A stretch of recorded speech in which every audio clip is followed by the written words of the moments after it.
since the Cavaliers started improving.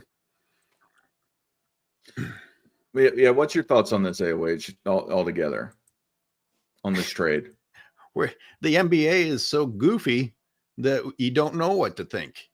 You really don't. I mean, the fact that we have to be curious whether or not LeBron will be loyal to the Lakers, who have done everything they can for him, or if this is all a big part of a plan to make his career look a certain way, is what's astonishingly sad about it. It's about, oh, how will this look when people are telling the story of my career? Not what can I do for this franchise? Not what can I do to help my teammates win?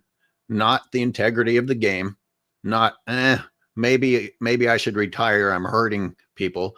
No, there's a way for me to continue to manipulate this to where I have a storybook ending. What's happening in LA right now is not a storybook ending, and I think we can all agree that LeBron James wants a storybook ending. Therefore, we have to seriously consider what Robin is saying. Speen, what's your thoughts on this trade that happened last night? What's the major sentiment, just so I make sure I'm not repeating anything? What is your thoughts? It doesn't matter. Just what's your thoughts? Mr. Jefferson, do it. No, I think it's great because it's going to be a disaster. I think that the larger implications are going to be that it's going to hurt LeBron's legacy completely because they're not going to win. If they do win, it's going to be because of Luka, not because of him.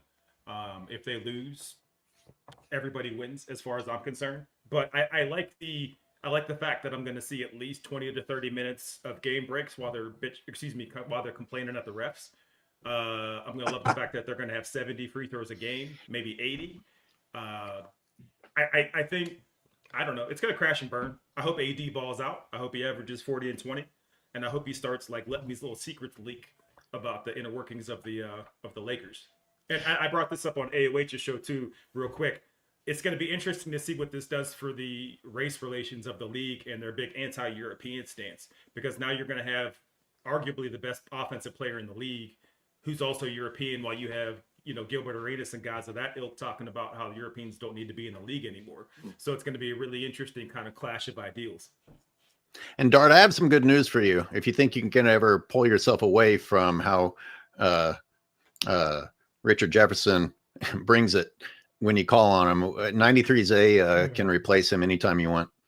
You do not have my permission or my likeness. AOH, absolutely not. My co-host will not be replaced by somebody in the comments just chatting. No, sir. We got to stick together. Thank you. We got to stick together. You see how they do us, right? Hey, y'all, I brought Steam Engine in here, so just chill out. I give you credit for that. Yeah, he brought you in. He can take you out. That's what he's trying to say. Yeah, I watched some of your interview on the side, or your live stream with 93Z. I thought he was entertaining. I haven't seen any of his stuff before, but yeah, I'm looking to check it out. But yeah. Well, he does a great job with his edited videos. He puts he has a nice blend of entertainment and footage from the games. Nice. And he laughs. He's happier than I am. So if you need a break from my cynical ass, low hanging fruit. Where is Nick? Where's Nick? Is he not going to be here to talk about this? No, he's too sad. Oh. He's too sad with Luka leaving. No, he had that's big. No, he had something personal going on. Same with Scap. Ironically, the same kind of thing going on. So but yeah, I mean, so y'all mentioned that he could go to Cleveland or something along the lines of that. I know that there were rumors before where people were saying, not to interrupt, but realistically, how's he going to fit with what the Cavaliers have established? When's that ever matter? Can I finish my question? Oh, my apologies. My apologies. Hey, Dart, I've drank the coffee this morning. I'm ready to go.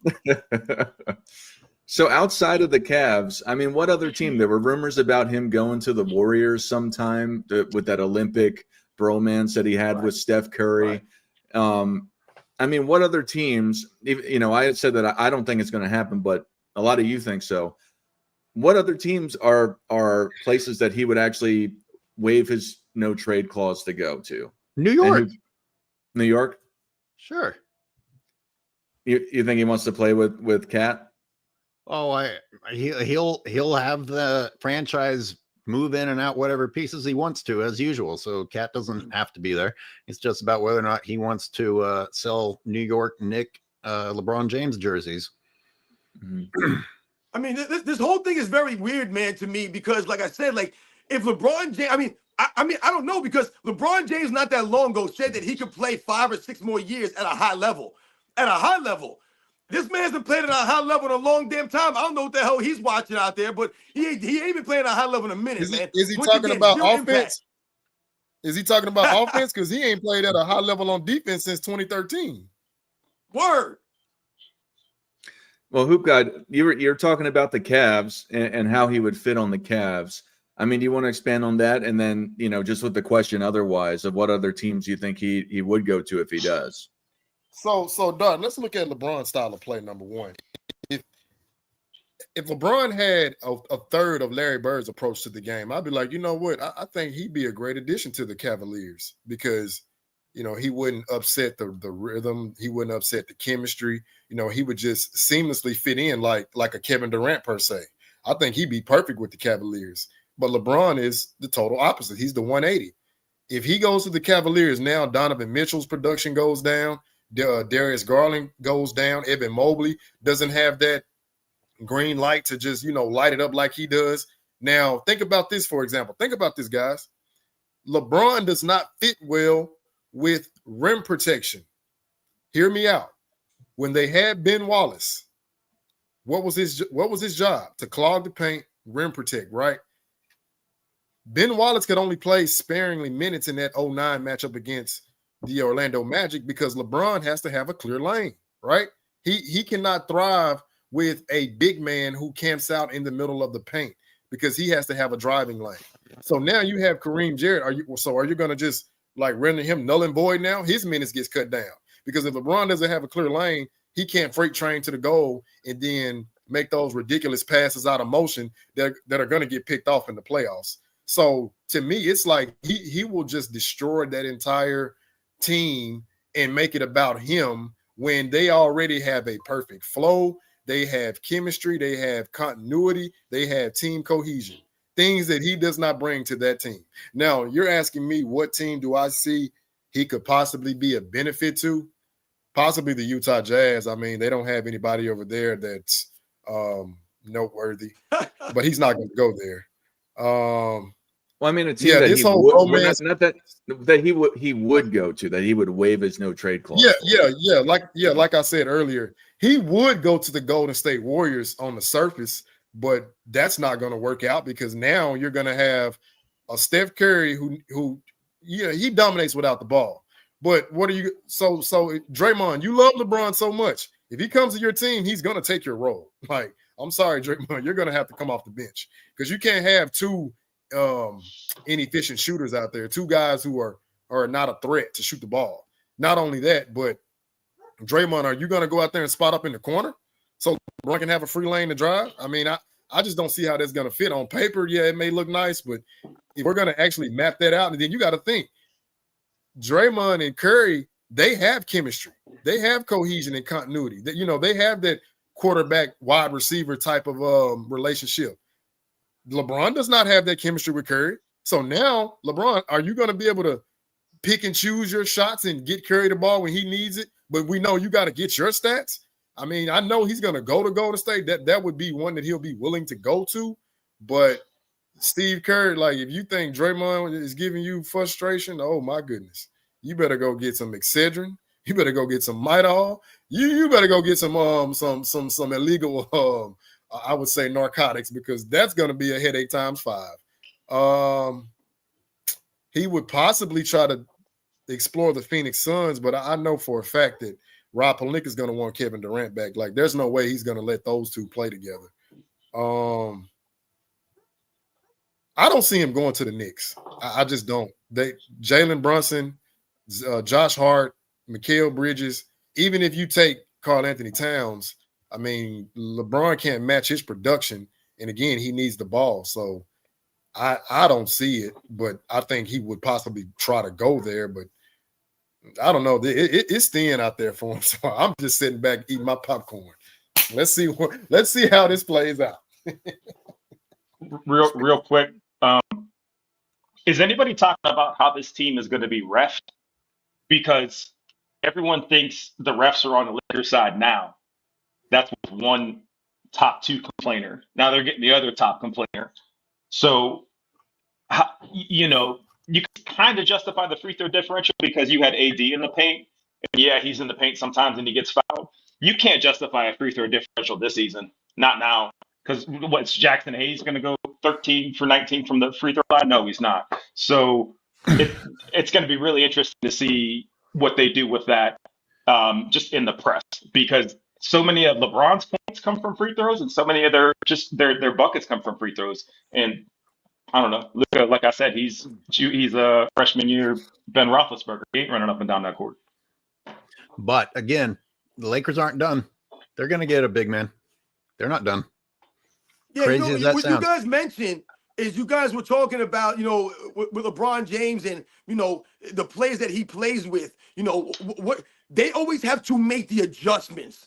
That's the key here. So when you guys said earlier, if LeBron James, that's the problem, Dart. Where could he really go? I'm talking about the narrative. They have to create a narrative. That's the only way that he could go somewhere. They have to create a narrative around it. Because like you said, Hoop God, he doesn't really fit stylistically with any team. Because if he goes to your team, he's forcing everyone on the team now to alter and change their roles. I heard someone talking earlier about Anthony Davis and, LeBron James was frustrated with Anthony Davis sometimes last season. And that's when they think this started to begin, maybe the Lakers moving Anthony Davis. And they said that he was frustrated with Anthony Davis because he was inconsistent, at certain times. But the reason why Anthony Davis is inconsistent at certain times is because he's playing alongside LeBron James. That's literally the reason why. When you think about all the players that played with LeBron James throughout their careers, the one thing that they all have in common is that they're not the same consistent versions of themselves. They have to change, mold, adapt, and adjust their games. So once again, how consistent could you be if you're always having to make the adjustments, make the sacrifice? And that's why LeBron James can't really go to a team and you can really say, oh, this is going to work, X, Y, Z, or based off the X's and O's, because LeBron James, like you said, he can't play without the ball. He doesn't move that well without the basketball in his hands. He doesn't play any defense right now. So what is he really bringing to the table for a contender or another team? When I think about LeBron James and Luka Doncic right now, I'm thinking, let's say they're both healthy and they're both on the court. Now, once again, this forces LeBron James to show and prove. Can you win with another all-time great player where you have help, where you should take the back seat to someone like Luka Doncic? Yeah, absolutely. No, for sure. And it really doesn't make sense. And I don't think it looks good in respect to LeBron for the rest of his career. Well, I don't want that might be a stretch, but in respect to him winning another championship, I mean, he would have to adjust. And that's the thing. I don't have faith that he's going to adjust and mold because he's always been the dominant figure on all of his teams. And Luka Doncic is a dominant figure, and so far within the time that he's played in the league. So one of them's got to take a back seat, and I don't think it's going to be LeBron. I don't think he's got the ego to take a back seat and say, hey, Luka, you're the guy now, and then him try to mentor him. I don't see it happening, and I don't see him moving either. And, not to reiterate, but he's in LA, he's moved there, he's Hollywood, he's all this stuff. The aspect of it is I just think he's going to ride it out there, and we're just going to watch the Lakers. I don't know. Because Luka, again, with the health concerns, he's only played something like 22 games this season. Yep. His stats are down, and then he drinks all the time. And I'm not saying that's a issue for regular people, but when you're a pro and they're so hyper fixated on you, That's me. Yeah, you're a professional, Dart. Like you said, it's very important. These guys have to be professionals, man. Luka Doncic is not carrying himself like a true professional. These guys have to understand that you have to be, you're held to a higher standard. I don't understand. Like, these guys look at themselves versus us as being above us, being better than us, being superior to the everyday average common folk. If that's the case, then why are you not holding yourself to a higher standard? Why do those kinds of people feel that they shouldn't be held to a higher standard? They should be held to a lower standard. It doesn't make any sense. That's why I laugh at a lot of these guys. They really want you to believe, or they make it seem as if their life is so hard they've had it harder than everyone else out here. You want them, they want us to feel sorry for them. Like you said, Luka Doncic, you're not being a professional, taking care of yourself and doing the right things to make sure that you can be on the basketball court and be the best version of yourself when you're out there. You know, it's really interesting to see someone like a LeBron James and a Luka Doncic on the court together, because now you're talking about AOH. You said the Lakers are not done. They have 4 days before the trade deadline. So what do you have to bring in now, because Luka Doncic did nothing for you as far as what you lost with Anthony Davis. So now you need more pieces than you did before, because now you have 2 guys on your roster that don't play any defense now. Now you have 2 guys, not just the one. You have 2 now. So Hey, here's a panel, couple. quick question. Well, hey, This who've got is- real this- fast? If you want to hold Oh, it good, for your good, next one, because Robin did a good segue, because there's some super chats that came in, and there's a pretty heavy super chat that came in regarding defense. First, I want to thank Nick from Tri-State, who cashed at me for $5. Appreciate you coming on the panel yesterday, sir, and I appreciate your support. Bladed Raider did a super chat here. It's connected. I'm not sure who it was to, but it says, another look at me moment for LeBalding. Yeah. So thank you, Bladed Raider, for who you super chatted that to. Yep.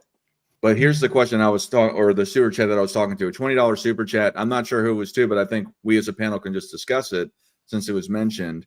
Can you hide LeBron and Luka on the same player for defense?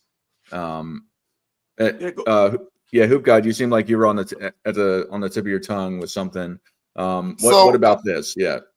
Question for the entire panel about Luka and Dart. I do acknowledge what you said earlier. I wasn't aware of the 22 games, but prior to that, Larry Bird was a beer drinker.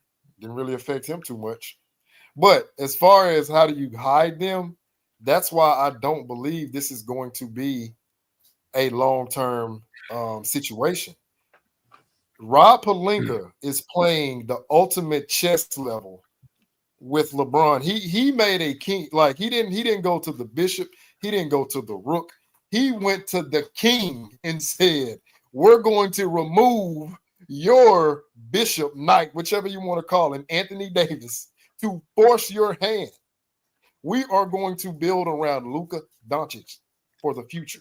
You don't provide anything of value to assist him. So what we're doing is indirectly forcing you to come to the front office, humble yourself, and waive your trade clause. So in the art of the, I would say in the public opinion, in the public sphere, right? We can look like the good guys and everybody can point the finger at you because now you have to go somewhere else and it has nothing to do with us because we didn't force your hand. You know, that's what they're going to say. You know, they're going to come out and be politically correct and say, you know, hey, we're willing to work with LeBron James and wherever he wants to go and, you know, make sure everything is on the up and up. But behind closed doors, Rob Pelinka is laughing it up right now, and I absolutely love it. You know, That's you nice to picture, but man, he hasn't had balls for a very, very long time. Suddenly he has the ultimate balls. I don't know, man. I'd like to think it's true because just think of the justice of it. You know, LeBron James is always throwing shots at Pelinka and saying, you know, make a move. Hey, I made a move. What do you think? But I just nothing else that Pelinka's done makes me think that he has the balls to stand up to LeBron like that.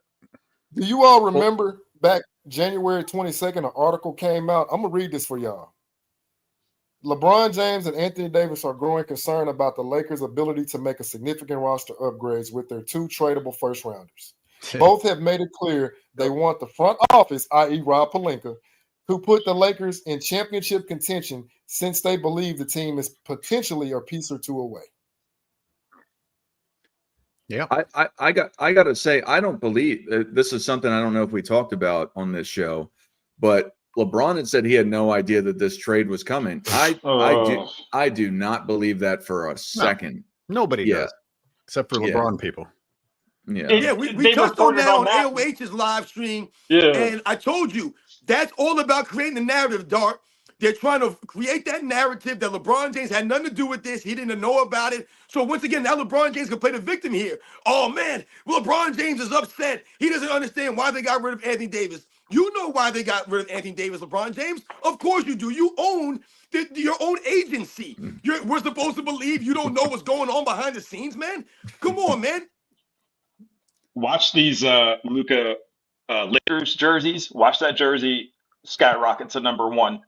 And you will see that this is, again, about selling tickets and not about the team. It is the second major move the Lakers have done in the last year to benefit just LeBron. The first, signing Bronny. The second being this, because it's a little get out of jail free card. If I was a Laker player right now, I'd be upset. I'd be livid. Like, this team does not care about winning.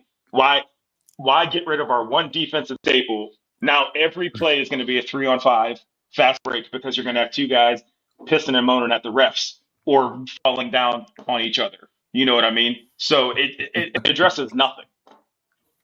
I mean, you guys hit it on the head. They have similar play styles. So, listen, I said at the beginning of this season, I said this was the first season since Anthony Davis had been on the Lakers that he led the team in field goal attempts.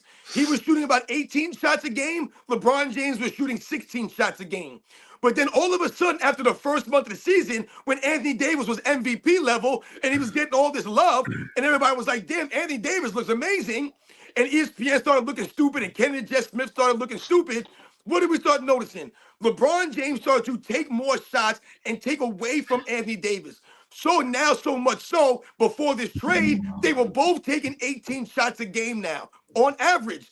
So with Luka Doncic coming in now, I said Anthony Davis should have been taking around 23 to 25 shots a game easily every night for the Lakers. It would be great for the Lakers, would make them even that much better because it takes away shots from LeBron James. I also said LeBron James should be playing around 20 to 25 minutes a game on average. JJ Redick should be doing that. That would add to the Lakers because now you have LeBron James on the court so much with the turnovers, was also taking more shots. So is he going to sacrifice those shots? Luka Doncic needs like 25, 26, 27 shots a game, man. He needs that. Anthony Davis didn't need that. Jimmy James super chats for $1.99 to somebody. He says, Luka donut kick. Thank you, Jimmy. If that was mine. Yeah, Luka donut chits. Yeah, I like that. Donut chits. There you go. But Europeans drink beer in the morning. It's not that weird. It depends on how you're built. I mean, Rodman was drunk and hungover and outrunning people. Jordan didn't need sleep and drink whiskey and smoke cigars. I got to tell you guys, I've played some pretty good games completely drunk. It's possible. It can happen. But here's the real thing. Luka was almost to win MVP while he didn't exactly look in shape. So were we joking about him being an MVP caliber player while he looked out of shape? Why are we pretending like he can't play basketball while he looks out of shape if we almost voted him MVP one season while he looked that way? I think it's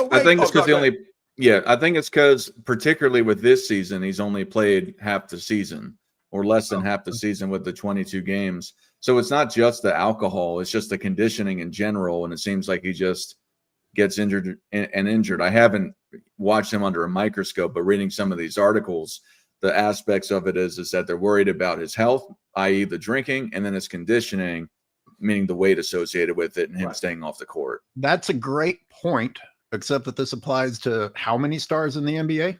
You just happen to be looking at his drinking, but they all have some excuse not to be playing. Yeah, but hey, wait, see, here's the thing, man. When we talk about being the best version of yourself, the problem for Luka Doncic is not that he's a great player with the drinking or without the drinking. The problem is that he's not the best version of himself with the drinking. So what happened last year in the finals? He started to fall off, and he started to go down as the competition went on. So maybe if you weren't drinking, maybe you could have had that same standard across the board, and you would have been the best version of yourself. That would have made you a champion, not an MVP. Yeah, Luka Doncic's a great player. He could be an MVP caliber player. That doesn't really say much because the NBA, we talked about how weak it shit is right now. But the reason why the Mavericks, or one of the reasons why the Mavericks weren't champions last year, is because Luka Doncic wasn't his best version, because he wasn't able to have the same conditioning and the same level on both sides of the ball because of the things that he's doing. When you talked about, people could play, Larry Bird, and these guys can do this, and Michael Jordan didn't need sleep. We're talking about some of the elite guys, Dennis Rodman. These are elite athletes. Now, in the case of a Larry Bird, once again, let's think about this. The things that Larry Bird could do, not many of us could do. That's why I say these guys are supposed to be viewed as greater than the regular common folk. They're professional athletes. They should be able to go out and drink and still go out there and perform. When a common person like us, we shouldn't be able to do those things. But not everyone could do these things, man. And once again, are you going to be the best version of yourself? When we look at Larry Bird, no one's going to be like, oh, man, maybe if Larry Bird didn't drink a little bit, he would have been a little bit better. No, he got the most out of his career. When we think about Michael Jordan, no one thinks, and I've heard people say this, oh, maybe if Michael Jordan didn't smoke cigars and drink, he would have been even greater. No, he would not have been. He was the way he was, and that's what made him Michael Jordan, man. At the core of it, you mentioned the drive. And if you don't have the drive, that's the ultimate problem, because you either have the drive to understand that you shouldn't be drinking in order to be the best version of yourself, or you have the drive to be the best version of yourself despite drinking. You're like, hey, I drank last night, but I have the responsibility to bring it today, and I'm going to. And if I can't, then I realize I need to stop drinking. And both of those come down to whether or not you have the correct mentality to be the best. That's right, AOH, the mindset, man. Round the money. Thank you. And you always are. I'm just saying, man. Back at you, but stop yelling. God damn it. Stop yelling so much. God, this guy's always yelling, screaming A. Smith. Look at us. We're alone. Or is Hoops got here? Oh, I didn't even realize that. No, everyone. No, Absolutely. Waiting for Robin to stop yelling.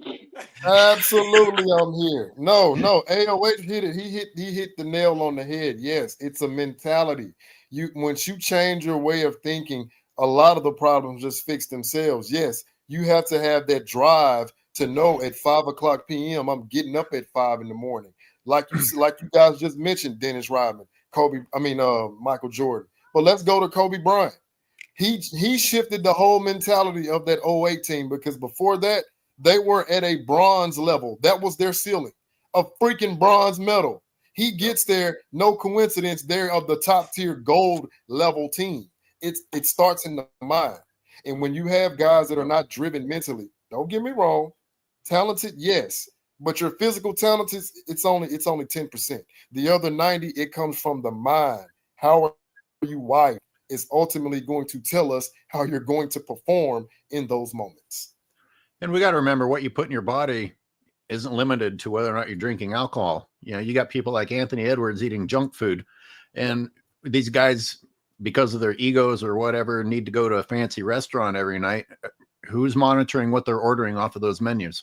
It might not be as bad as junk food, but is it really what they need in their bodies to perform the best the next day? Yep. Absolutely. That's a great point, AOH. Yeah. The Jesse Glad Saget says, for the 10th year in a row, he super chats for $5. He says, for the 10th year in a row, the NBA trade deadline is 10 times more interesting than the NBA itself. Oh, that's great why comment. the NBA is in the toilet. Thank you, Jesse. Agreed, 1,000%. Robin, it sounded like you wanted to talk on it.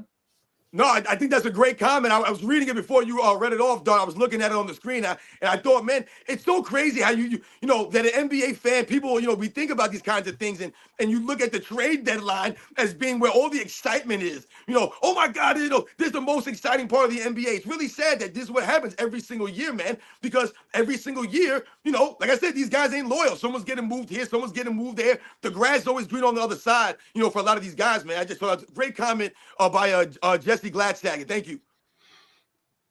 Yeah, I think with the trade deadline, I think it's always exciting, and I think the point of it is that it has to be exciting because they're trying to make something dramatic happen to improve their chances for the future or for the season.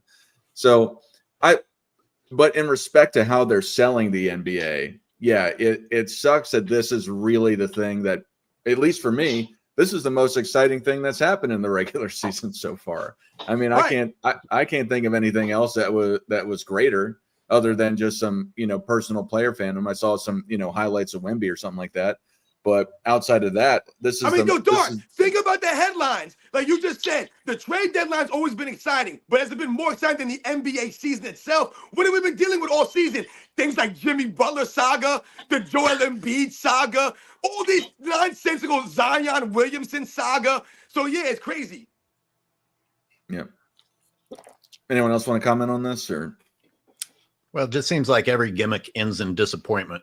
At some point people catch on. I shouldn't bother tuning in for this latest gimmick because you got the same actors. You got a new script with the same actors, and the actors are the problem. Hey, wait a minute. AOH, are you quoting Shakespeare? All the world is a stage, and the participants are members who will exit if they're given 5. I mean, the fact that they led with LeBron not knowing about it. Like, when you're guilty of something, you get real specific with the details, right? It's like, no, he didn't know. He was at dinner. They ordered steak. His wife found out. Like, it was so specific that it's a lie. It's like if you're having an affair, your wife asks you, "Oh, hey, how are you?" I swear I never even talked to her. If that's your response. But you know what I mean? This is why I don't. That detail is what convinced me. Now I believe him. Now you believe he had nothing to do with it, right? He had a side of mashed. He had a side of mashed potatoes. How could it not be true?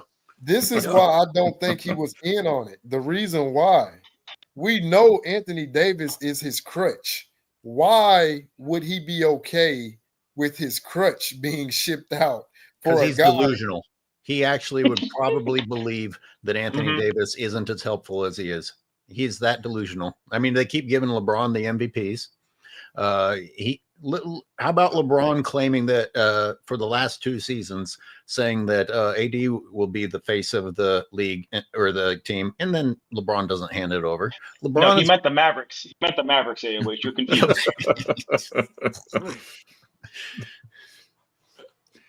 No, but to that point, I mean, I understand what you're saying, Hoop God, because it's confusing because it doesn't make sense. To your point, why would you want to get rid of AD who compliments you versus somebody who essentially is taking your space in Luka Doncic, unless they can figure it out. But again, I have my doubts without repeating myself. So I understand your point of why would he okay it or bless it off. Well, it also, think about it on the monetary side. Not to say that LA isn't a huge market and it doesn't go across the nation. But you have somebody like AD in another large market in Dallas as one of your frontmen for your marketing or your sports agency. I don't think it hurts. And I think at this point, I think a lot of us agree with this, is that I don't think he's really trying to win championships. He wouldn't be hanging out in LA doing the same sort of stuff, going on the same circus and the same Ferris wheel of, we need to trade somebody now to help LeBron. And they never really seem to have any real plan to get better. Or that's how I look at it from the outside looking in, because they trade people and then they just let them go away. And a lot of the times these guys leave and they do well when they leave. I just But that is LeBron's plan. He doesn't ever want to develop. His plan is desperation, move for an instant championship. It doesn't work. New season, new desperation. Blame the front office. Pressure them into they made the move in the offseason. It's not good enough. Pressure them during the regular season. Pressure them before the trade deadline. It's the same. He's just dumb about it, Dart. He doesn't know how to invest in the future. Dart, that's fair. To your point, AOH. But what's up, Robin? No, I'm just saying you're right, because we always question why LeBron James is still playing. Like you said, he's not really playing for championships, or a lot of these guys, they're out there for the money. LeBron James out there in LA to make movies, to make money, to build on his brand. He's not necessarily out there to go out there and collect those stats, man. That's it. What's up, Speem? Oh no, I was gonna say, if you don't think Luka Doncic isn't gonna be the main bad guy in Space Jam 3, you're delusional. It all reeks of a money grab. I mean, again, the moves he's made, the moves he's been attached to for the majority of his career have all had some kind of weirdness or shadiness about them. And I don't think that that's people grasping at straws. There's never been just a straight up transaction where everyone's like, oh, that makes sense, or this works for everybody. So this, just like anything else, is weird. And I agree with you. They clearly don't want to win. They wouldn't have drafted Bronny if they did. So this is, if I'm a Laker guy, I'm upset. I'm like, I'm probably trying to get out of here, you know? Absolutely. I got a question. Speaking of weirdness, LeBron fans, plenty weird as it is. Now we all know that there's no way LeBron didn't know. Do you think LeBron fans actually believe that he didn't know, or do they just want to believe that and are willing to believe lies? Like, do you think deep down they buy these things that come out from ESPN saying, "Oh, LeBron was taken off guard at a restaurant"? Deep down, no, but I think they want to convince themselves that it's true. But deep down in their hearts, I think they have to understand the likelihood of that with the surrounding circumstances of being true. Now, I think a lot of them want to believe that and may believe that in their head, but when it's in their gut. I think it has to be in their gut that it's not true. Well, that's the problem for the LeBron James fans that we always talk about, that they have to come to terms. I always say the same thing on my channel. They have to look themselves in the mirror. That's what they have to do every single day, because you're literally believing a lie. Remember, they have to believe these narratives. I always say the same thing. Any LeBron James fan, any LeBron James YouTube channel, they have to support the lies and the narratives. That's the only way that you can get behind LeBron James. So like you just said, Doc, they have to believe that. They have to. They have no choice. That's the only way that you can understand these things, is to believe everything LeBron James says, everything that ESPN says about LeBron James, everything that guys like Nick Wright and Shannon Sharp said. You have to believe those things. And that's why we say we're setting the record straight. If you guys go and do your own research, you actually open your eyes, then you'll see the truth. But you guys never want to live in reality. LeBron James don't want to live in reality. Once again, are we really supposed to believe that the man who owns his own agent, he owns his own agency, that Anthony Davis is in? He doesn't know what's going on? It's laughable, like I said. But this all goes back to, like I said, they're creating a narrative around LeBron James that he had no idea about this. So once again, LeBron James can save face. That's a pretty obvious point that you just pointed out. We're supposed to believe that this deal took place without Rich Paul knowing. Let me wrap on that when y'all finish. Rich Paul didn't know, or Rich Paul chose not to tell LeBron, because he represents both of them. They went over Rich Paul's head. I don't think you even are allowed to go over the agent's head. So, yeah. Just real fast, Hoop God, before you go, just as a hypothetical, I'm not sure. I think that he would probably know, but I think ethically and also, I guess, within the policies of the NBA, or I'm not familiar with with all of that within the NBA. But I think even if he was told, I think you couldn't publicly say that. You know, you have to put some deniability there, because I would think that that's a conflict of interest in respect to influencing one of your other, the whole thing behind it that we've been talking about. It is probably an ethical issue, or probably meaning it is likely even in the policies as listed as an ethical issue. But what's up, Hoop God? No, Dart, you're absolutely right. Yeah, because technically LeBron James is not supposed to have any foreknowledge of whatever it is that Rich Paul is orchestrating behind closed doors, seeing that he is a player and Rich Paul is he's the agent. He's the guy that's handling almost business matters. So yeah, by the letter of the NBA, by the letter of the law, yeah, he's not supposed to know anything. So now Rob Pelinka can hide behind that and not see any punishment. But what I wanted to ask is, let's go with that. Let's just go ahead and say, okay, yeah, LeBron James was in on this. He knew about it, and he's out here trying to play, oh, I didn't know, blah, blah, blah, blah, to make himself look good. So who else do the Lakers acquire? Because now you have two defensive, well, really you have three defensive liabilities if you factor in Austin Reeves or Dalton Connect, whichever one. Yeah. So who else are they going to Reeves shut down Cat. Right. So you have Jared Vanderbilt, but he can't guard everybody. So who are they going to acquire now? Because I'm really trying to see, like, how is this going to play out throughout the regular season without it being a complete dumpster fire? Similarly 21-22 when he came out and said, keep that same energy. And that roster he had was, I'm sorry, but it was better than this one. Like, Let's move on to some of these more super chats. We've Bandana Dan super chatted somebody for $4.99 and says, where does LeBron rank all time? I really don't know, but he's not in my top 1,000 players I'd start a franchise with. I agree with A you. little hyper. LeBron is the hyperbolic. 26th greatest player of all time. You see, the key with that comment there is that he wrote start a franchise with.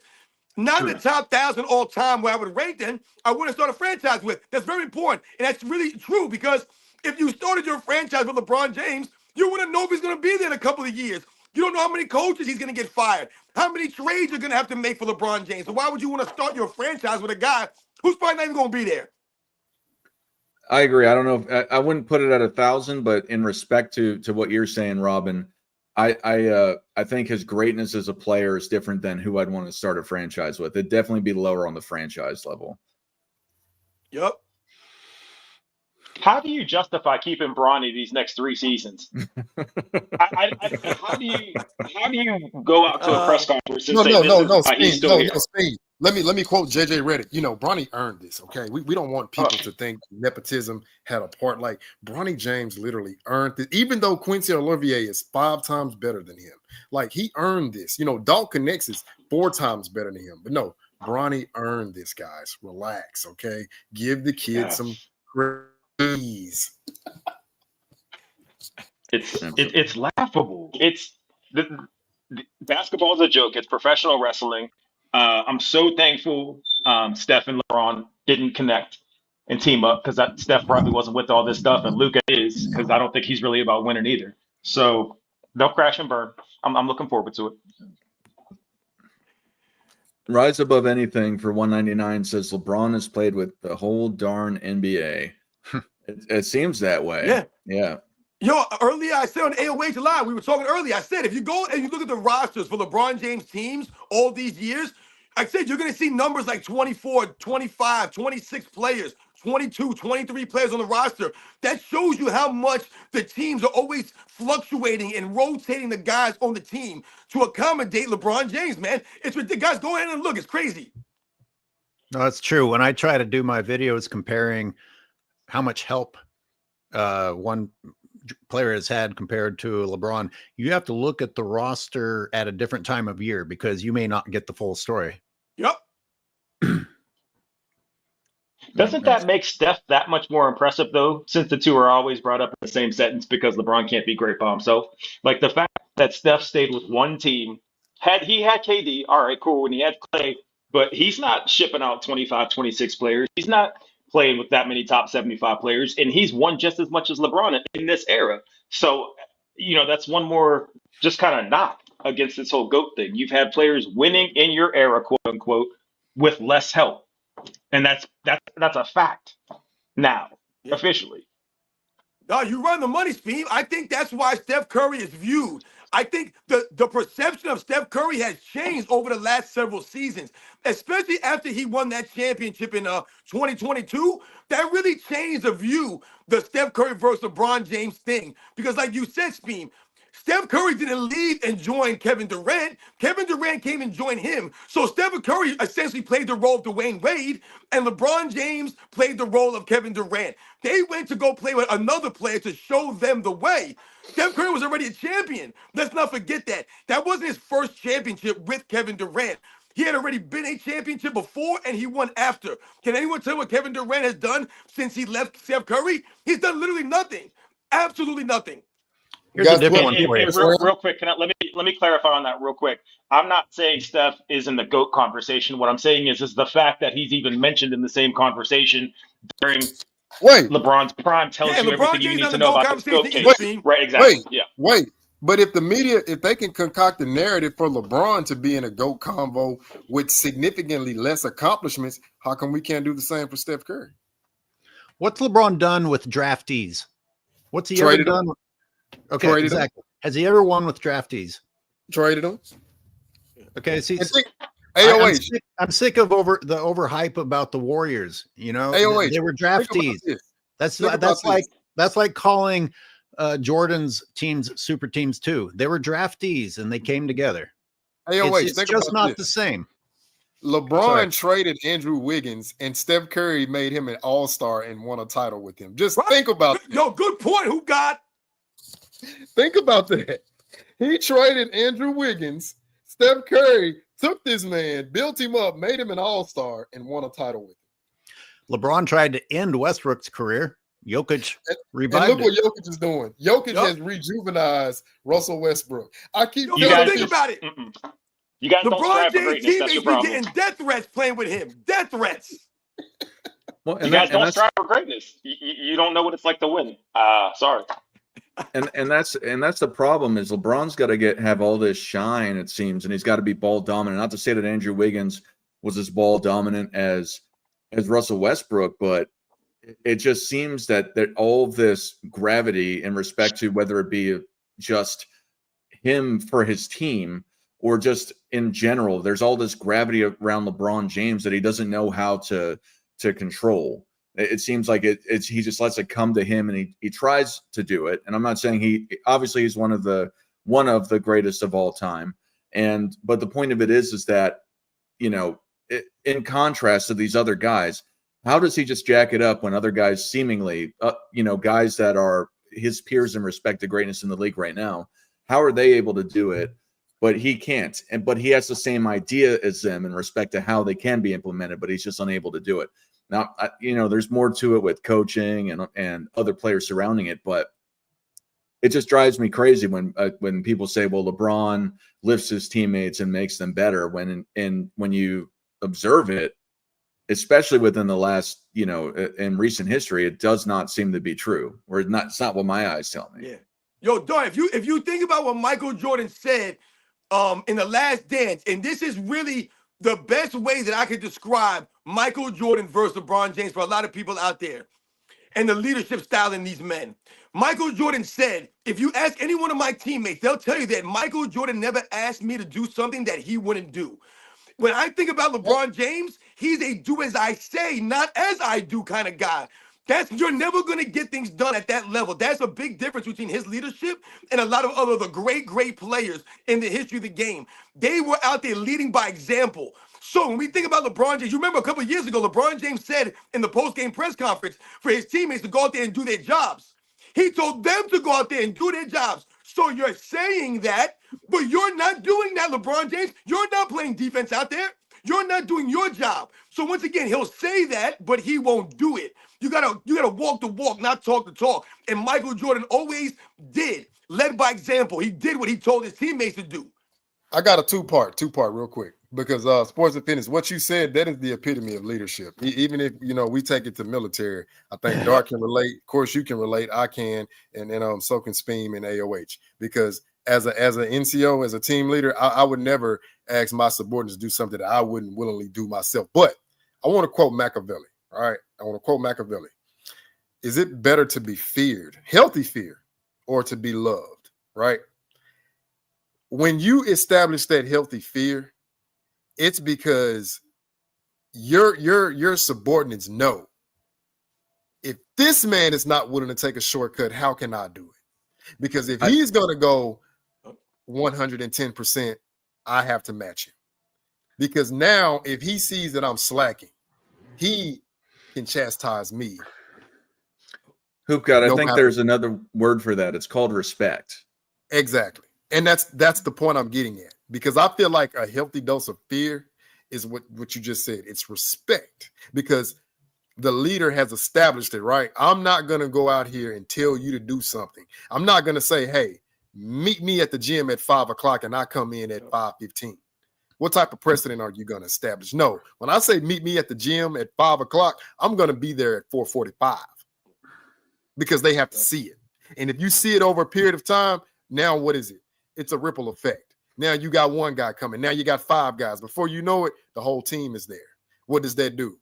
Develops chemistry, continuity, cohesion, accountability across the board. It's infectious. We've never seen that with this guy. That's why he's never had that success that a Magic Johnson had, that a Larry Bird had, that a Bill Russell had, that a Michael Jordan, or Kobe Bryant, or Tim Duncan, Kareem, so on and so forth. Steph Curry, for crying out loud. He does not establish that precedent. He wants people to go out and do the dirty work so he can take all the glory. Rob Pelinka, you are a genius. I love it. Let's get back to some of these super chats. We're only about a third of the way through them. Darren V super chats for $9.99. He says, "Can't LeBron be traded in the summer?" The way I understand his contract is that he's got a no trade clause throughout the entirety of his contract. And I guess the real answer is yes, but he'd have to waive it or adjust his contract. Yeah. That clause is going to be waived just like people, like families waving at the, I would say, the Navy sailors when they're going off on the boat. Bye-bye. Yeah. Bye-bye. Wave that clause. Get out of here. Get him out of here. Rise Above Anything, it was talking about what we were talking about earlier. It says LeBron is behind all of this. You can't trust him. Yep. For $1.99. Thank you. Just up front, thank you everyone who's super chatting. Yeah, for real. Everybody. Homer Simpson, nobody cares about those empty stats. Kobe Bryant beat him in all the winning categories. Stop saying this obnoxious nonsense. Only losers care about stats. Yep. Gemini Girl says, Savannah's husband is out the door. His fate was sealed when he said he could play another 5 or 7 years. The Lakers were like, I think that's a bull poop, not on our watch. I think part of it is that I think they really are picking Luka. They're trying to mimic what they have right now with LeBron and move forward. I think that's what's going on. Do y'all have anything to add on that? Well, that was to me. Thank you, Gemini Girl. And that's pretty good. That's funny. I mean, that could have scared the crap out of the front office. They're like, no. You're not staying here 5 to 7 years. Yep. I get, but the question is if he leaves, what happens with Bronny? Well, that's an interesting thing because I was thinking the same thing, man. Like it's so weird now because you drafted his son. Is LeBron James gonna leave his son on the Lakers by him? It's Right. so weird, man. Oh, listen, that would make this whole thing worth it. Is if he gets traded, Bronny's stuck there, gets no burn, which would stink for him, but completely collapses whatever he has planned. This whole thing is laughable. It is. It's like we barely talked about basketball. Like that, the LeBron thing is like it's so centered around non-basketball things that it tells you so much about like what you need to know about him as an individual. When it comes to most other GOATs, we're talking about what they do on the basketball court, not how they maneuver trades, not how they act off the court, not how they shadily operate their own agency and then say they don't know anything about anything. It's always something. Yep. Uncle Rico's Revenge super chats for $4.99. He says, "Poetic justice. If Cleveland wins, LeBron James goes back and they regress." Yep. Yeah, that would be funny. Yeah. Yep. He won't take the blame. Nope. Veggie Fish says, "Why didn't Luka get shopped for the best deal?" And I kind of alluded it for what I think. And I don't know who Veggie Fish is a member to, but member for 12 months, whoever you're supporting, I think that's an amazing amount of time to support somebody through the membership section. But it says, "Why didn't Luka get shopped for the best deal?" I think this is what they thought was the best deal because the reports that I saw is that they're concerned about his future moving forward. And if they were so urgent to do it, I think this is a great deal to get in return, is to get Anthony Davis. I'm not saying they couldn't have gotten somebody better, a better package, but they traded him due to urgency. Otherwise, they wouldn't have made the deal.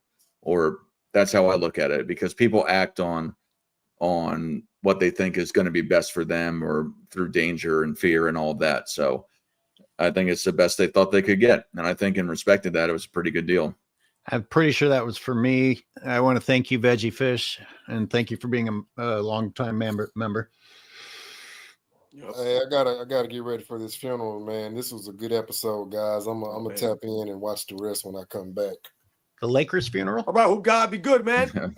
Hey, wait, that's a good one. No, man, it's an elder from my hometown.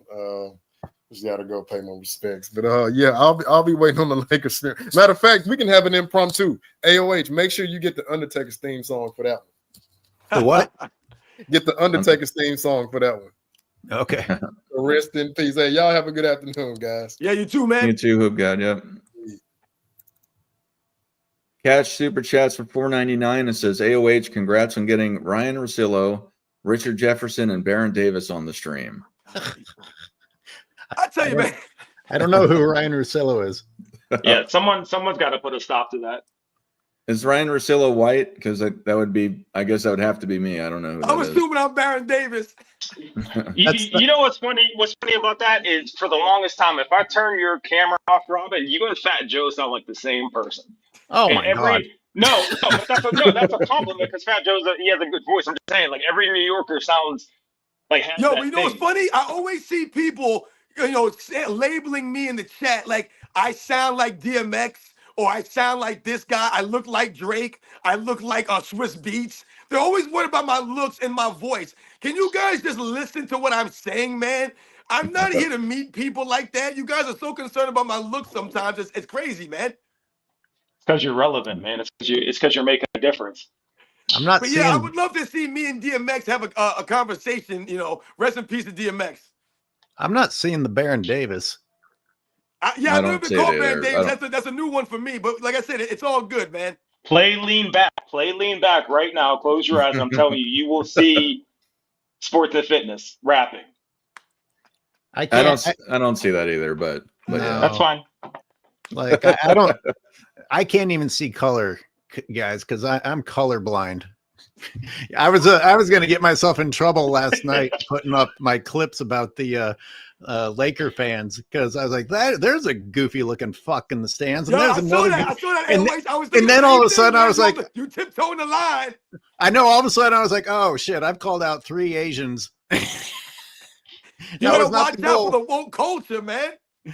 That was not the goal, but listen, whatever ethnicity you were goofy looking either way. So let's just Listen, a call it goof what is it a is. goof, no matter what ethnicity you are, man. I told you, an a-hole's an a-hole, man. Someone who don't stand on integrity, don't matter what you look like, and a goof is a goof. I think my favorite was the diabetes boy sipping on his Pepsi. I saw that. Uncle Rico's Revenge super chats for $1.99. He said AD refused the Diddy party, so LeBron James threw him under the bus. $1.99. I haven't heard any reports of that. I mean, I generally, I don't know. I don't really follow that stuff in respect to that, but Sure. no, I didn't even know what happened at the Diddy parties. People were talking about the oil. I had to get clarification. I had no idea what was going on. So weird. Yeah, I'll bet you did. Yeah, I was there. That's why. Now you sound like the LeBron James at dinner getting blindsided. I had They no idea. led with that. Not here's his trade. They led with, oh, by the way, LeBron didn't know. Everyone's like, didn't know about what? Oh, there was a trade also. Yeah. Gemini Girl super chatted you again for the same thing. I think she thought we just didn't see it.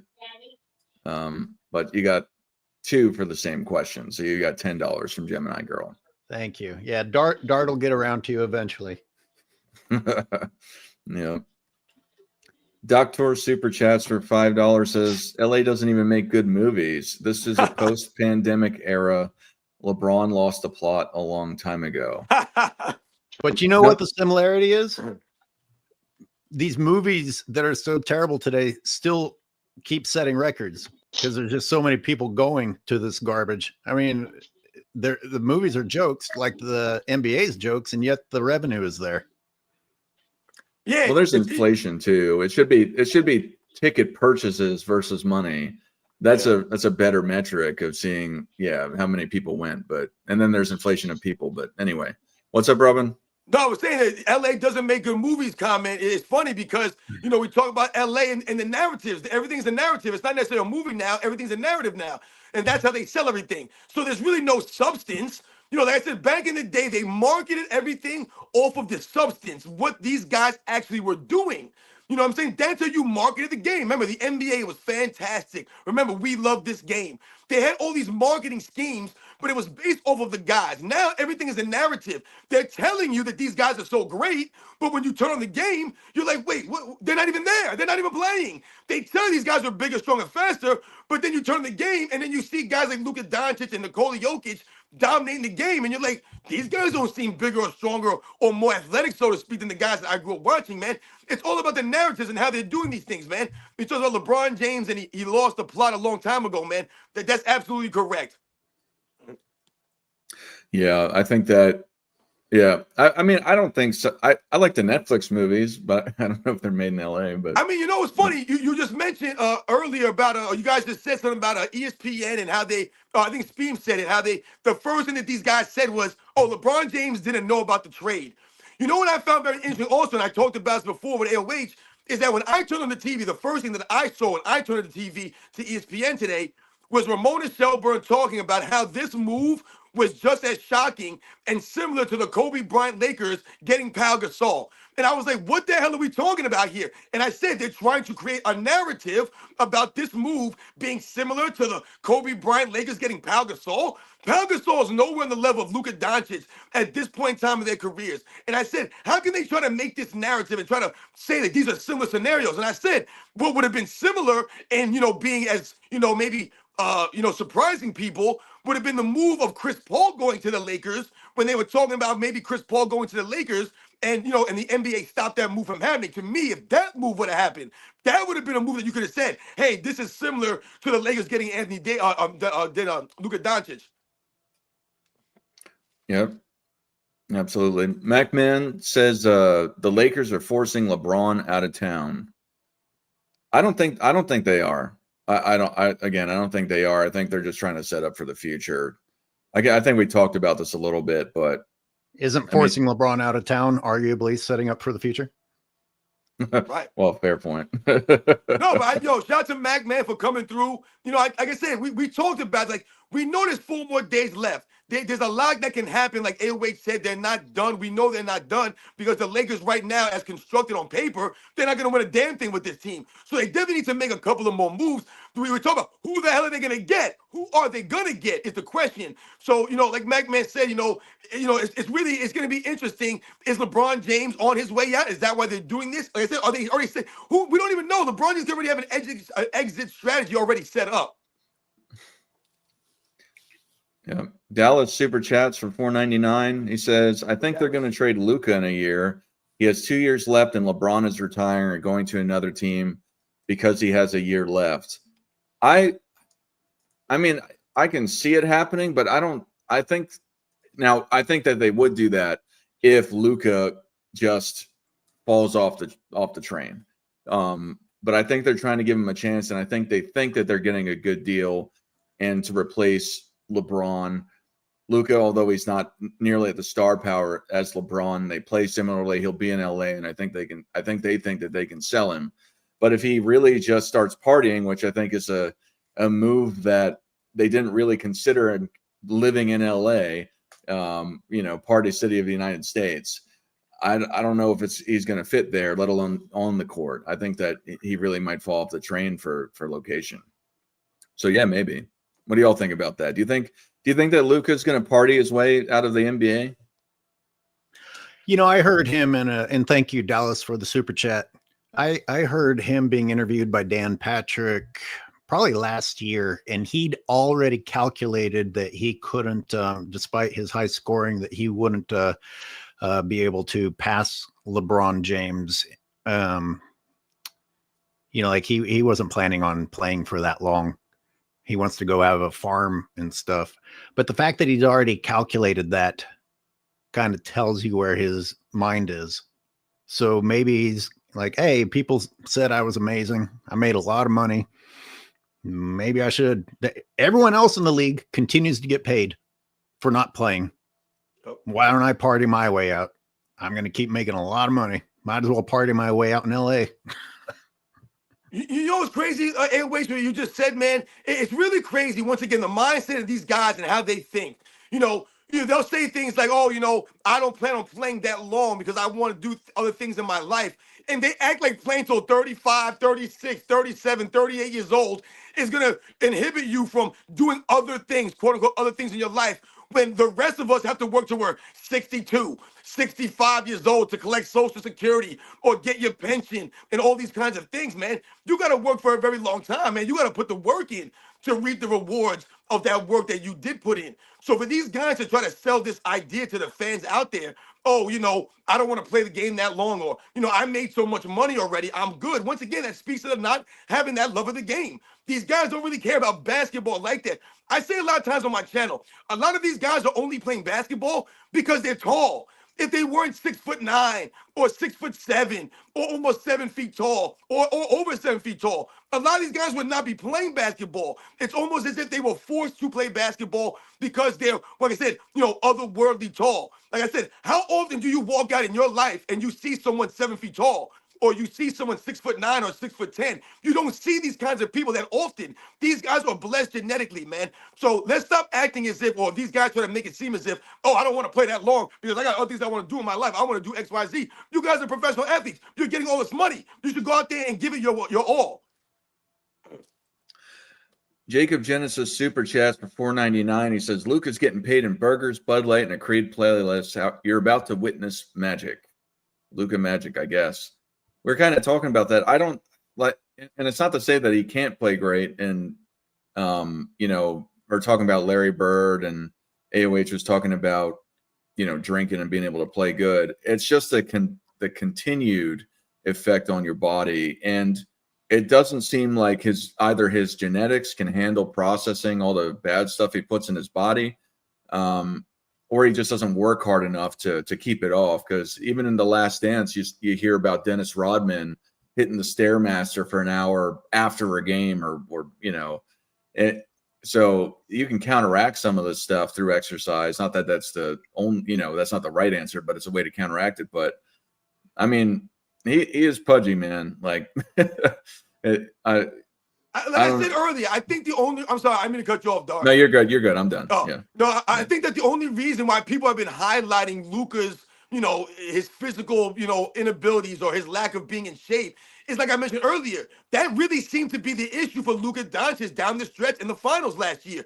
He just physically was worn out. He just didn't have the conditioning to stay at that level and really do what they needed him to do on the court. That's part of the reason why, like I said, a lot of these guys, they had to put the work in. Like we think about, Michael Jordan, going to the gym, and you think about someone like Kobe Bryant. We mentioned Larry Bird and what he was doing. Once again, the things that Larry Bird was doing or the things that he could do are not things that everyday people could do. That's what I'm saying. Like, these guys are not everyday people, man. They're not. They're professional athletes. That's why I say they're supposed to be held to a higher standard, but they don't want to be held to that standard. It doesn't make any sense, man. But at the same time, we're supposed to feel sympathy for Luka Doncic not being in shape. No, we're going to call it out like we see it. Anyone that knows a professional athlete and the things that you do off the court is going to impact what you can do on the court. It absolutely does. And Larry Bird, you mentioned these people can do things that other people can't. When Larry Bird understood that he couldn't do those things anymore, he voluntarily retired rather than seeing how much longer he could rape the NBA and the Celtics for money. Yeah. Right, exactly. Bandana Dan. Yeah, that's funny. Unfortunately, there's zero chance Braun retires randomly. He will inevitably announce his last season beforehand. Yep. So he can have an ego farewell tour. He does it for $4.99. I agree. I think it could be as early as next year, especially with this Luka Doncic trade. But yeah, I don't think he would just retire. Yeah, he's definitely gonna stroke his ego and have the whole NBA stroke his ego, like other all-time greats have in the past, which is fine. But yeah, he's not gonna randomly retire. I agree. Yeah, you're right, dog. You're right on the money, because that's the personality trait that we've seen from LeBron James. Once again, all we're doing is judging LeBron James off of what he gave us to judge. So if we look at LeBron James as a selfish, self-centered narcissist, that's the way he showed us that he is. I was watching a clip that was sent to me by a subscriber, and it was of Michael Jordan talking in a press conference before the 2003 All-Star game, his last All-Star game. And one of the reporters asked him about, how he felt about his legacy and changing the game. And he said, you're the guy that's known to change the game of basketball away from, the big man and how we viewed you could win with a guy on the perimeter, things of that nature. And Michael Jordan took no credit for that.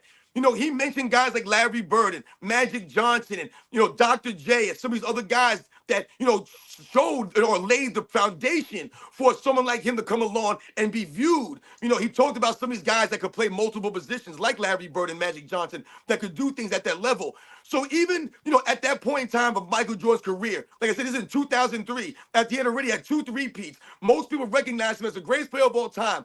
Even at that point in time, he's still humble enough and realizing I'm paying homage to the people who came before me, the people who showed and proved, man. And LeBron James has never really seen like he's one of those kinds of guys. Well, you said he wants to, you know, lead a legacy or, you know, pass the torch, so to speak. That's what we had that segment before because he didn't really have the torch to pass it.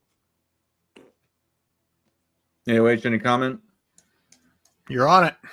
Nailed it. All right, grand finale super chats for $5. He said this is from Sports Fitness Rants channel. You guys are being distracted. The ultimate head crack is when they fire JJ Redick. That's what no one sees coming.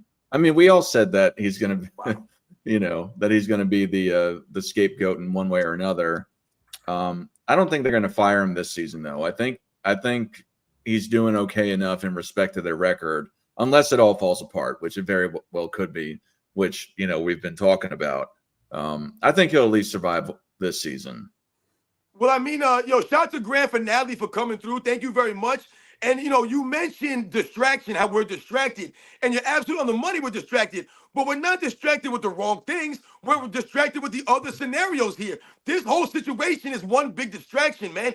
And that's what LeBron James' entire career has been. One big distraction. How can we distract you about thinking about this? They want you to believe that LeBron James is only 4-6 in the finals because he played against the most strictest competition in the history of the league. No one else played against any great competition. Only him. That's why he lost. So once again, they're creating a distraction there, which is similar to the narratives that we talk about. So you're right. This entire scenario, we can talk about so many different angles because this is just, once again, a crazy thing. And once again, another LeBron James team, another crazy scenario, another crazy trading deadline. AOH?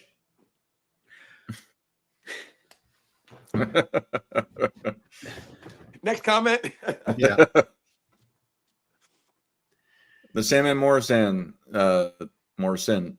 super chats for $5 says, so what happens when Luka is taking 15 threes a game and taking LeBron scavenging rebounds? How is LeBron going to react when LeBron can't get his stats? Absolutely. That's why I don't think it's going to work out. No, there's a compromise there. Luka takes the threes and LeBron gets the rebounds.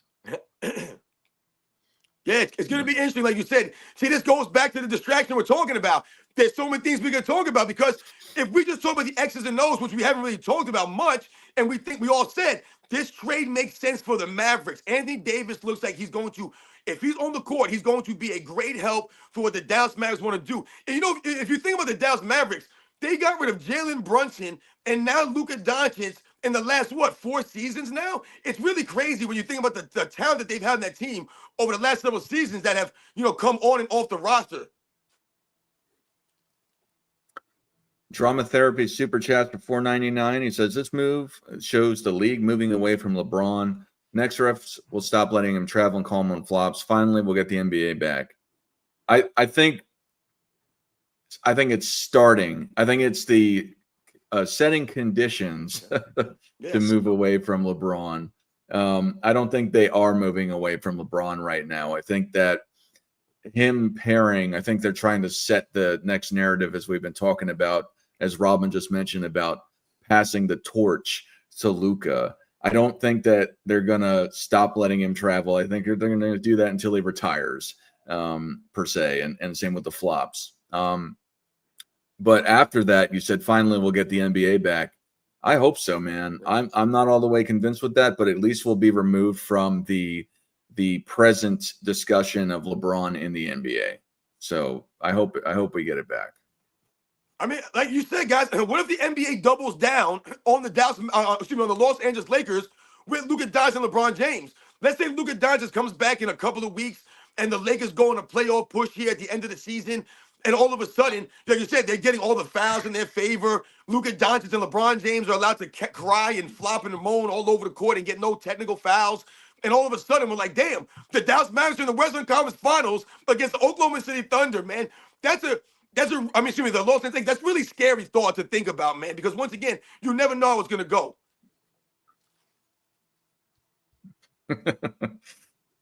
AOH is deadly silent lately. Keep those travels coming. You're good, man. The Jacob Genesis 499 says Braun washes his Balco down with baby oil. Ah, Wow. Some of these comments you guys give are hilarious. yep. I did this live stream about if FYF Sports is a bully or the president of the LeBron James fan club yesterday, and the people in the comment section were just going crazy with the insults. It was humorous. Attacking you? No, attacking Lamont. It was similar stuff to Braun Wash, in respect to this sort of stuff. I got to tell you, he really represents. It's true. It's like I listened to the beginning of your show, but I really can't stand the guy's voice, so I turned it off after that. He really represents the opposite of us. If you go to his channel or Gilbert's channel, they're featuring embracing lack of accountability. They're siding with the guys who are making excuses and acting like divas. And they're also 24/7 promoting LeBron, Bronny, or hating on Jordan. It's the opposite of ours, except I would say ours has much more integrity. Like 20 years from now, looking back, I will feel very comfortable about what my stance was. And FYF will have to face the fact that he was a whiny excuse maker who worshiped a pathetic, embarrassing excuse for a man in LeBron James. Yep. Yeah, I mean, I think in respect to the GOAT debate, or a lot of at least how I look at the situation, I mean, I don't really understand I really don't understand the conversation and the GOAT conversation involving LeBron and Jordan. It's not particularly close in my opinion. And the only thing that you can argue is the statistical production at his age and the cumulative total stats. But if you look at the things that he's done at once throughout his career, winning the All NBAs at the same time, the All Defenses, the MVPs, along with the championship, and just the compounding of all the things at once, he's done it. I'm not saying he hasn't, but in comparison to Michael Jordan, nobody comes close to being on top of all those different things like Michael Jordan did. So I don't know, let alone even with the single counting, say, comparing all NBA first teams. Yeah, LeBron's got more. I'm not going to go down the list of it. But when you look at all of those things, to include the scoring titles and stuff, even if you do it one by one and not actually put context or compound these achievements together, it's still, I think, very arguable for Michael Jordan, considerably above LeBron. But I don't know. Well said, Dark. Reed Heinrichs super chats for $10 says LeBron hasn't been the best player in any 5-year stretch he's been in the league, let alone the best player ever. Ooh, that's an interesting comment. I never thought about something like that. I saw the comment earlier and I was looking at it and I didn't really read it and pay attention. And he said the key there is a 5-year stretch. That's interesting, because when we think about LeBron James, and once again, the narrative around his career is his longevity. And we've heard someone like Nick Wright say in the past that, LeBron James has been the best player in the NBA since like 2005, since like 2007. Oh, he's been the best player in the league for all these years. And that's what he tries to hang their hat on with LeBron James. And that's how they try to knock guys like Kobe Bryant, guys like Tim Duncan, some of the great players that were in the league when LeBron James got in the league. Does anyone really believe that LeBron James was the best player in the league in 2005? No one believes that he was better than Tim Duncan in 2005 or better than Kobe Bryant and some of these other great players, Jason Kidd, some of these other guys, Al Iverson, that were at the peaks of their powers. So when we think about the 5-year stretch, it's very interesting because, when we think about LeBron James' era, we think about the 2010s and we think about, the MVPs that he won and, things of that nature. Was he the best player in the league for 5 years straight when you had guys, like I said, like Kobe or even Dirk Nowitzki or Shaquille O'Neal or Tim Duncan or Kevin Durant or Steph Curry, some of these other guys, Giannis Antetokounmpo, and some of these other guys that came on down the line? That's a good comment, interesting comment. Hey, wait, can you hear us? I can hear you. I see We this got two too. LHs. Yeah, get rid of one of them because I've closed my other windows. I I'm just not tried. sure. I'm not sure which one it is. Oh no, is it this one? Are you I'm there? still, yeah, I'm here. Okay. Okay, great. I think there is an argument that he was the top player Yeah. for that stretch where he won the 4 MVPs in the 5 years. I think there's an argument there. You can compare that to guys like Kobe Bryant that were still in the league in the front end of it. And you know, but I think that there is an argument that he wasn't. But I think the strongest argument for it is the 4 MVP season out of 5 years, winning all NBAs and all defenses and all of that, and the couple of championships there, and having the strong team success in general. So I think there is an argument there. But I get, if you want to say Kobe was better on the front end, I think on the back end though, I think at least during that stretch, you could say that he probably was the best for a couple years there, because he was amazing. But it was, what's up? Wasn't Kobe having better numbers than LeBron, even as they were giving LeBron those MVPs? No, that's what I'm saying. Is especially on that front end of it, you could say somebody like Kobe was better with stuff like that. So, It's interesting on the back end, like you were saying, Dart. This is what we start talking about those years. Remember, Derrick Rose, won the MVP in there, and then he had the horrific injury the next season. So was Derrick Rose better than LeBron James at that point when he won that MVP? These are the guys that we're talking about. When we talk about some of these other guys, we talk about Kevin Durant. Remember, it was Gilbert Arenas that came on here and told us that they gave LeBron James a championship in 2012. They gave it to him. So was Kevin Durant better than LeBron James in 2012? He wasn't playing on the Miami Heat super team. I agree with you, Dart. There's probably a better argument for LeBron James being the best player for a 5-year stretch, maybe from 2011 to 2016 or something like that. Maybe you can make that argument, or somewhere in that range. But then, after that, you start to talk about the Steph Curry time, and was Steph Curry really greater and better than LeBron James some of those years, man? anyway, it's just humped it. It's yeah, I don't always need to respond to Robin. He pretty much nails it. Yeah. King Trini for $9.99 says, here's the problem with setting the future statement. What is a better future, LeBron and Luka or AD and Luka? It's going to be a stat stuffing madness that forces Braun to take accountability. No, that's a great point. I think that, again, we talked about the concerns of the Mavericks, and I think there's the concerns of the Lakers after LeBron. But do I think the future for the Lakers, if they were able to pull that off? Yeah, I think that would have been better. But they would have had to have had LeBron waive his no trade, because they weren't getting Luka for anyone else. And I don't even think they might not have even traded Luka for LeBron. Yeah. So you think it's blasphemy to say that Kyrie and AD is better than Luka and AD? I don't know. I think it's tough, because Luka is the ball handler. He can do so much individually. And Kyrie, even though he's got that individual ball handling skill, I think he's more of an ISO shooting guard kind of player versus a listed point guard.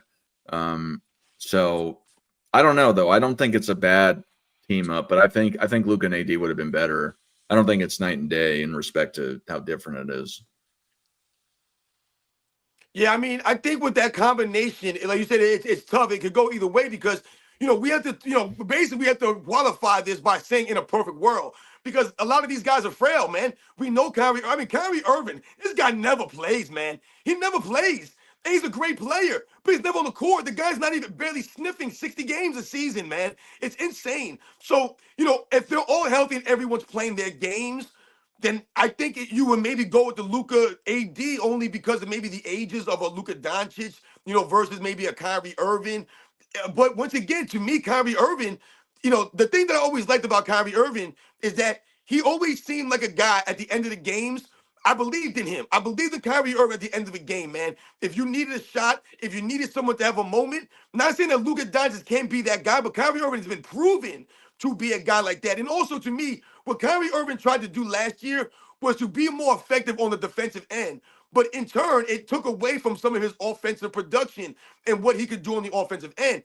You have to try to find that balance as being a two-way player. It's not as easy as people think, but it's a tough one, man. It might be even a toss-up at this point. What do you think, AOH? What do you think's a better combination?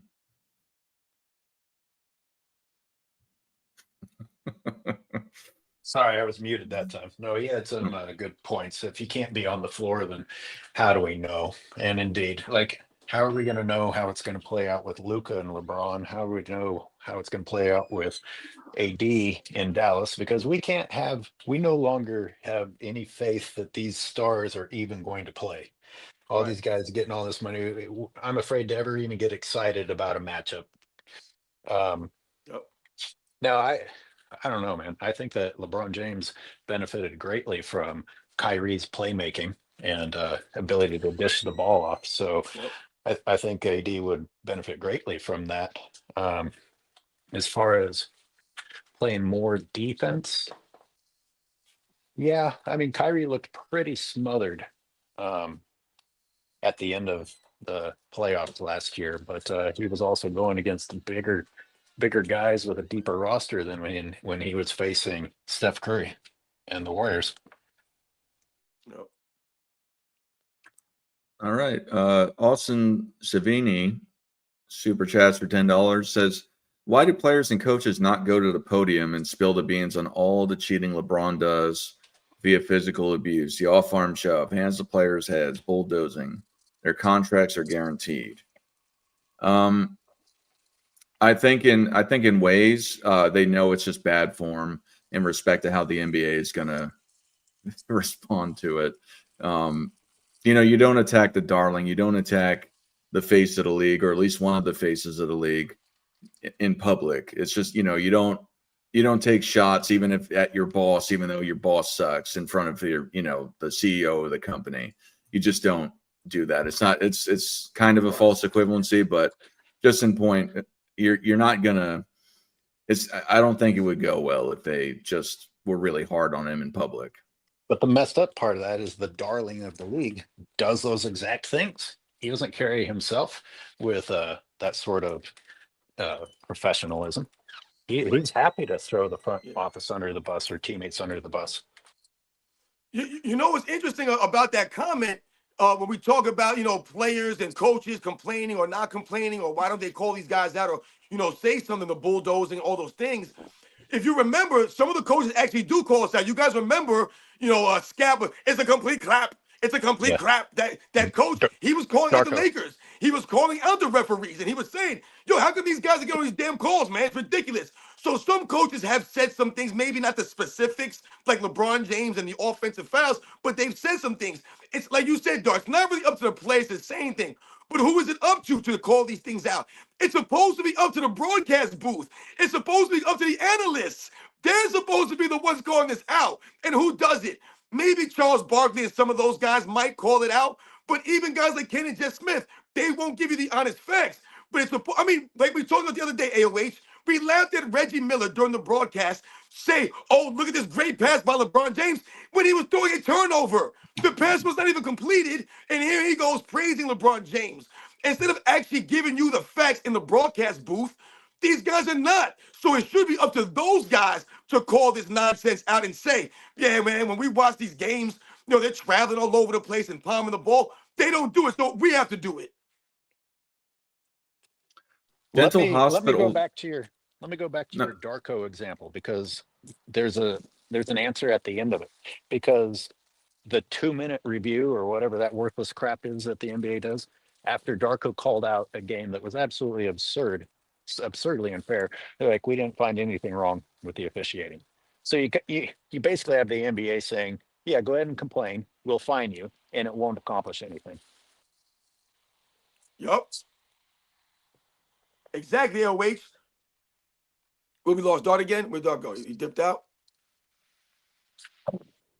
I cut him off. Yeah, I told you. It's just crazy to me how they continue to put everything as a narrative, man. Like, it was really, like I said, it was shocking to me when I turned on the news or I turned on the TV and I saw some people on YouTube making videos, and they were talking about how LeBron James was claiming to not know anything, and they said creating all these narratives around this stuff, man. It's really it's a shame, man. And I see people in the chat talking about how the NBA is becoming more and more of a reality show.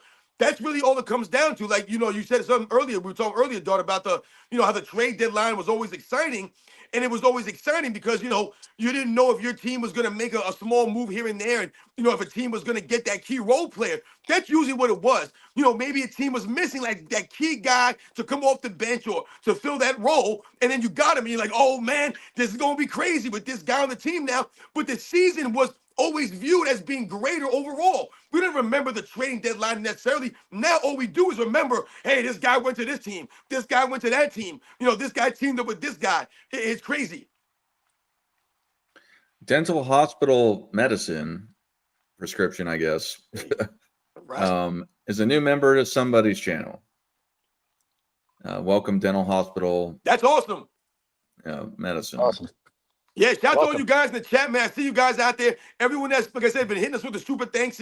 You guys have been truly, truly, man, humbling, guys, what you guys were doing for supporting us. It means a lot. Thank you so much, guys. Our friend Wisdom Inaki super chatting this 400 Nigerian, which I don't know how much that is. Bron was having better numbers than Kobe 2008 to 2012. Yeah, that's what I Right. was See saying. the numbers. And look how important it is today that they gave LeBron those fake MVPs, because you have a Stephen A. Smith almost every day before he criticizes Bronny, sucks LeBron off for half an hour and reference these things. He's 2 or 3 all time. He's a 4-time MVP. He's an Olympic MVP, and he lists all this crap that really Hey. LeBron arguably didn't even deserve. And yet you're saying, hey, LeBron gets a pass. LeBron's present bad behavior gets a pass because of his past fake accolades. I mean, it's pretty messed up. It's a fake present based on a fake past. Right. How come Kevin Durant didn't get any MVPs playing on his super duper team with Steph Curry? He didn't get no MVPs. He got no MVPs those years. But LeBron James, like you said, he got 2 MVPs playing on his super team, Miami Heat.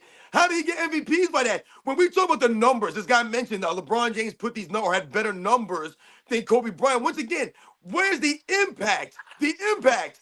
Let's think about 2009, because that was one of the years that he put down there. 2009 was actually the year that Kobe Bryant and LeBron James were supposed to face off in the NBA Finals. Nike was promoting LeBron James and Kobe Bryant with the little dolls. You guys remember those commercials? They were hyping it up from the start. You guys remember what Dwight Howard said? We were offended that Nike was hyping up LeBron James to beat us before we even played them, because they were promoting Kobe beating LeBron James in the finals.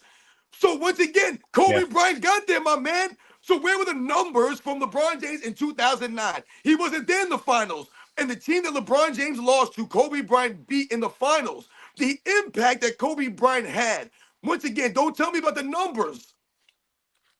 You guys, they talk about what LeBron James did for the game or for the league. LeBron didn't even keep his end of the bargain. Like, there's the NBA promoting him, doing commercials about the face-off between Kobe and LeBron. LeBron fails to get his team to that spot. Like, he didn't keep his end of the bargain on that. Exactly. Yo, shout out to my cousin Sunshine in the chat. Thank you for coming through. That's my cousin Sunshine down there representing, holding us down with the support. Thank you. Awesome. Michael Silberg, super chat AOH for $2. He said, how did you get Magnum PI Higgins host? Wait. Is Higgins the British dude, or is that the guy with the helicopter? I just know Magnum PI, which I don't know if Higgins, or the British dude had a mustache like yours. Tom Selleck had a mustache that was like about 5 times the size of yours. Yeah. And then, but I thought Higgins, I don't know. I'm thinking of it. No, I guess you're the British dude. Okay. I used to watch it when I was a little kid. It used to come on TV, but yeah, I don't remember. I mean, I think the last time I seen that show, I was probably like 12. That's so funny, man. Yeah, British dude. Dart is Higgins per Michael Silver. Work on a fake accent to host the show with.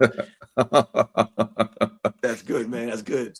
Oh, the Hawaiian Yeah. shirt probably too, because that show was based in Hawaii. Yup. Yeah. Well, I want to thank the chat. We've run on super chats. We've been doing the show for about an hour and 50 minutes, most of it with super chats, which is always amazing. Thank you all, chat, for joining us. We've had over 600 people watching this pretty much the whole time. Wow. And for next week, I guess we'll touch on the Kobe stuff that we were going to go do today. However, we may have some more fascinating trade news next week as well. So Yeah. to be determined. But otherwise, we'll talk about the Kobe thing we were going to talk about this week. Gentlemen, Robin, you have anything for the people?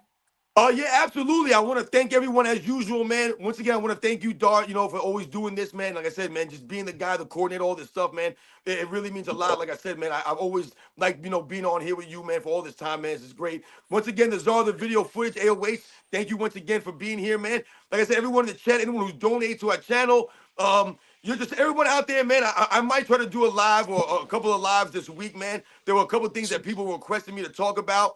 I want to talk about Adam Silver on a live, maybe in the 10-minute quarters that he possibly threw out there. To me, it's absolutely ridiculous. The game that we love is completely being changed right before our very eyes. And Adam Silver, once again, is not a true fan of basketball, man. He does not care about the game. He really believes, and he's talking about, people watching TV and how long the game is, and we got to shorten it up to get. You kidding me? Once again, the game, there's nothing wrong with the game. The game is fine. We all love basketball. There's nothing wrong with the game. The problem is the players, man. These fools, these stupid referees. Can we clean the game up, officiate them to the standards, force these guys to show up to work? They came up with a 65-game minimum, and a lot of people thought Adam Silver was doing something good for the NBA. And yes, that was a step in the right direction, but he should have been a 75-game minimum or a 70-game minimum. You can't allow these guys to miss all these games. It's ridiculous, man, because all they're doing is load managing behind it. That's all they're doing, man. So once again, thank you everyone in the chat. Thank you guys. Like I said, I hope to do some lives this week, go over the Adam Silver stuff and maybe a couple other things, man. Like I said, it was great, guys, man. And you guys know the deal, man. I'll catch you guys on the next one. Yeah, and Robin, just stand by so we can talk about that thing otherwise. Hey, Yeah. wait, you got anything for the people? Well, I know you're trying to wrap it up, so I'll resist jumping on what Robin just said. We'll save it for another time. Thank both of you guys. Robin, thanks for coming on early this morning. And thanks everybody for watching and for the super chats. There may have been a few that we missed, and I will try to acknowledge you guys in another video. But thanks a lot for the support. If I did miss it, I apologize. It's hard to keep up, man. It's yeah. But thank you very much, everyone. I hope you have a fantastic day. And Michael Jordan fans are the best.